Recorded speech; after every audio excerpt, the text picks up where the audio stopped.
Fourth views, चौथा विचार, बाकी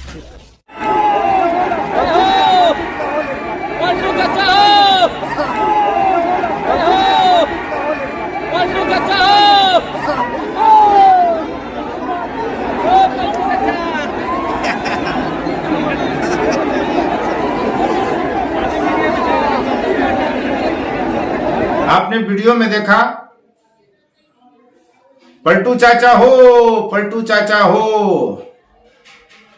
आपको एक सीन याद आ गया होगा महाभारत का, जो B.R. चोपड़ा ने बनाया था, कि जब जरासंध और भीम में युद्ध हो रहा है तो कृष्ण भी ऐसे ही आवाज दे रहे थे, भैया हो भैया, हो भैया।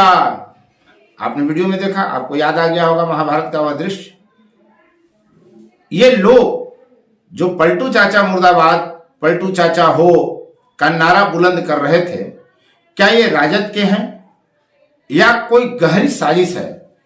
नीतीश कुमार को अलोकप्रिय बनाने के लिए, उनकी छवि को नुकसान पहुंचाने के लिए क्या कोई साजिश रची जा रही है? अलबत्ता स्थिति यह है कि इस घटना पर प्रमुख अखबारों में कोई चर्चा नहीं है, कोई खबर नहीं है। वह तो सोशल मीडिया का जमाना है कि यह वीडियो भी आ गया आपके सामने।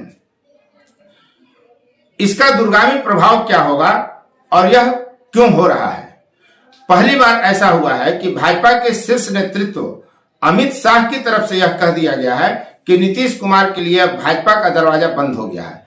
इनसे पहले सिर्फ तावड़े ने कहा था पटना में आकर कि भाजपा में नीतीश कुमार का दरवाजा सदा के लिए बंद कर दिया गया है।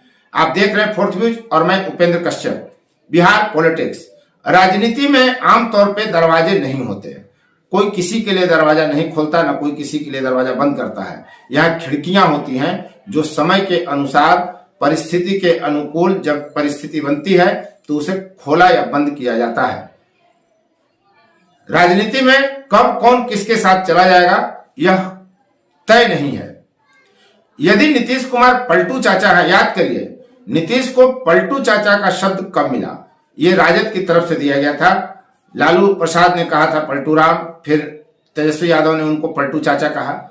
क्या तब पलटू नहीं थे जब राजद को छोड़कर भाजपा के साथ आ गए थे? तब भी उन्होंने पलटने का ही काम किया था। और फिर एक बड़ा उदाहरण हम आपको समझाते हैं। उपेंद्र कुशवाहा और भाजपा के प्रदेश अध्यक्ष रहते डॉक्टर संजय जायसवाल का आप उदाहरण देख लीजिए। तू तुम मैं जूतम पैजार की स्थितियां थी, अभद्र भाषा का इस्तेमाल किया गया। लेकिन याद करिए, जिस दिन उपेंद्र कुशवाहा ने जदयू छोड़ी और राष्ट्रीय लोक जनता दल के निर्माण की घोषणा की, तो उनके पास सबसे पहले भाजपा की तरफ से यही डॉक्टर संजय जायसवाल घर पर मिलने गए थे। तो क्या यह पलटना नहीं है? कौन कब पलट जाएगा यह कहा नहीं जा सकता। ऐसे भी कहा जाता है कि राजनीति में न कोई दोस्त है न कोई दुश्मन है। हम फिर उसी बात पर आते हैं। चर्चा यह है कि जब अमित शाह ने यह कह दिया कि भाजपा में नीतीश कुमार का दरवाजा बंद हो गया, तो राजद अब जल्दी से नीतीश कुमार को कुर्सी छोड़कर तेजस्वी यादव को कुर्सी देने की मांग करेगा।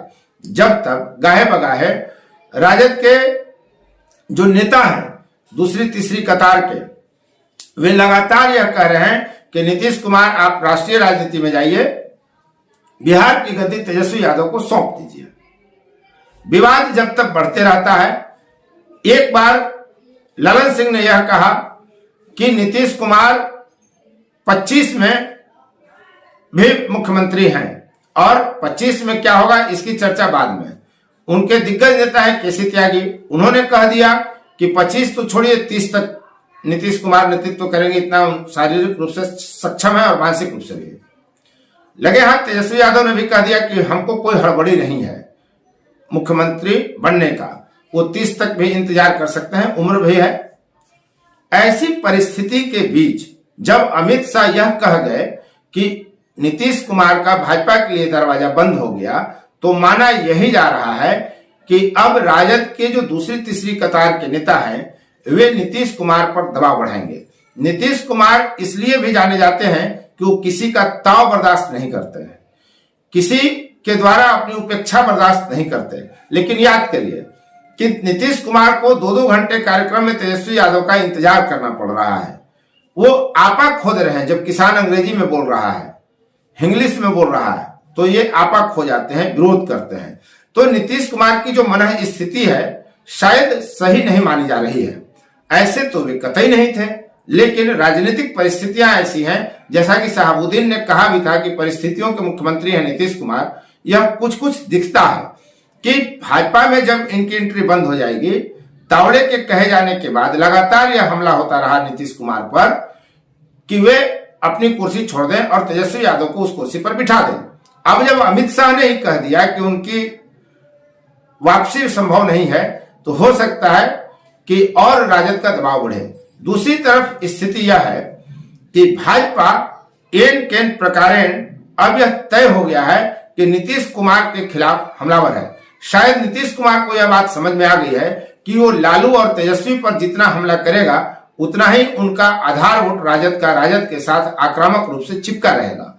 इसलिए वे नीतीश कुमार के खिलाफ आक्रामक रवैया अब अपना रहे हैं। पहले नरेंद्र मोदी और अमित शाह नीतीश कुमार के खिलाफ नहीं बोलते थे, लंबे समय का गठबंधन रहा है, इसका भी असर है, लेकिन अब वे खुलकर बोलने लगे हैं। कहा यह जा रहा है, राजनीतिक प्रेक्षकों के द्वारा माना यह जा रहा है कि नीतीश कुमार अब भी सबसे बड़ी चुनौती भाजपा के लिए है। नीतीश कुमार को भाजपा चैलेंज के रूप में ले रही है, वे सबसे बड़ी चुनौती हैं और वे नुकसान पहुंचाने की स्थिति में हैं, खासकर 2024 में होने वाले लोकसभा चुनाव में। इसलिए बीजेपी की पूरी रणनीति अब इस बात पर शिफ्ट कर गई है कि कैसे नीतीश कुमार को डिफेम किया जाए, कैसे उनकी छवि को दागदार किया जाए, कैसे उनकी छवि को धूमिल किया जाए। ठीक वैसे ही जैसे महात्मा गांधी के हत्यारे को पूजता है बीजेपी का दूसरा तीसरा कतार का नेता, जवाहरलाल नेहरू पर हमले किए जाते हैं, उनकी छवि को खराब किया जाता है। अब ऐसी ही कोशिश नीतीश कुमार के साथ बीजेपी करेगी। तो क्या पूर्णिया में जो हुआ, हो पलटू चाचा हो, पलटू राम, पलटू चाचा मुर्दाबाद के जो नारे लगाए गए, क्या उसमें बीजेपी भी संभव है? क्या वे राजद के नेताओं के द्वारा किया गया है, उनके कार्यकर्ताओं के द्वारा ऐसा किया गया? मुख्य धारा की जो मीडिया है उसमें कहीं ये बात नहीं आई, लेकिन हम आपको इसको डिकोड करते हैं।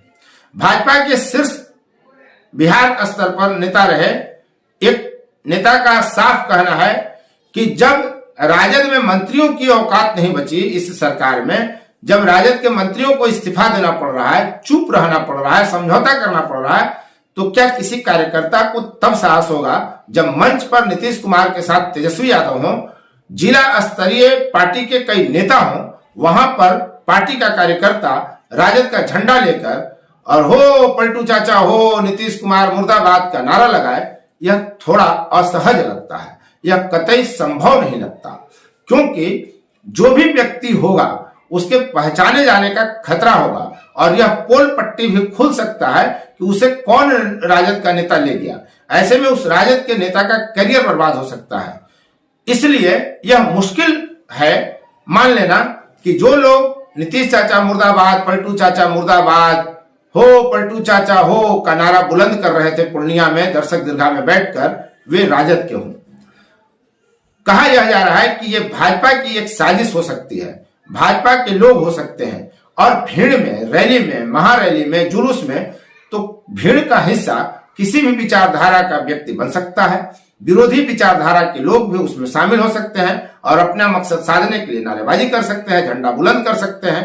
तो संभावना यही व्यक्त की जा रही है कि जो पूर्णिया में हुआ, जो नीतीश कुमार के खिलाफ नारेबाजी हुई, वह सब कहीं ना कहीं भाजपा की साजिश हो सकती है। हालांकि हम इसकी पुष्टि नहीं करते, फोर्थ इसकी पुष्टि नहीं करता कि इस साजिश के पीछे वास्तविकता क्या है, लेकिन जो परिस्थितियां हैं, राजद के कार्यकर्ताओं में यह साहस आना बड़ी मुश्किल लग रहा है कि तेजस्वी यादव के सामने नीतीश कुमार को वो फजीहत करने का साहस कर सकें, बेइज्जत करने का साहस कर सकें।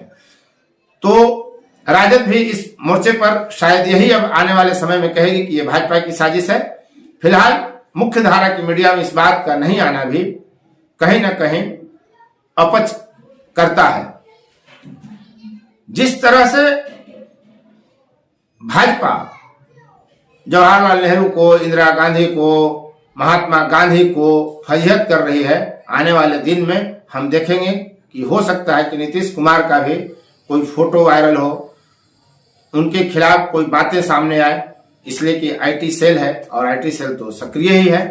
तो आने वाले समय में भाजपा क्या करेगी, जदयू क्या करेगी, आरजेडी क्या करेगी, इस पर हमारी भी नजर है। आप दर्शकों के लिए हर छोटी बड़ी घटनाक्रम, हर छोटी बड़ी जो अंदर खाने हो रही है गतिविधि, उसकी चर्चा हम करते रहेंगे ताकि आपको राजनीति की हर गतिविधि की जानकारी मिलती रहे, उसका विश्लेषण मिलता रहे। अब तक इस वीडियो में बने रहने के लिए आपको बहुत बहुत धन्यवाद। यदि अब तक आपने चैनल को सब्सक्राइब नहीं किया है तो चैनल को सब्सक्राइब कर लें, शेयर लाइक कमेंट जरूर करें। धन्यवाद। फोर्थ व्यूज, चौथा विचार, बाकी